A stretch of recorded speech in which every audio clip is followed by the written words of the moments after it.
Okay guys, korang kalau nak beli jaket ni, jangan tiru macam aku. Ini jaket sebenarnya boleh buat untuk bawa motor, boleh bawa pergi hiking. Sebab jaket ni dia water resistant. Dia taklah sepenuhnya waterproof. Tapi bolehlah untuk lawan angin, sekadar untuk hujan gerimis tu tak ada masalah, okey? Tapi tolong jangan jadi macam aku. Yang aku ambil ni saiz M. Berat aku 60 kg. Sepatutnya aku ambil saiz L. Tapi aku ego, tak sedar diri, belagak, sombong. So, jaket ni dia jadi muat-muat sangat. Memang sangat fit. Ketat sangat untuk akulah. So, korang nak beli, korang kena tengok dekat description. Berat korang berapa, kod je dalam description tu. Jangan mandai-mandai, pilih saiz yang kecil, okey? Kalau tak, sandat macam aku pakai ni.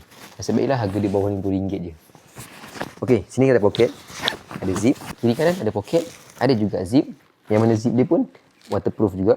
Dalam dia pun ada poket juga kat sini satu. Belakang dia ada hoodie. Hoodie ni pula boleh pakai macam ni.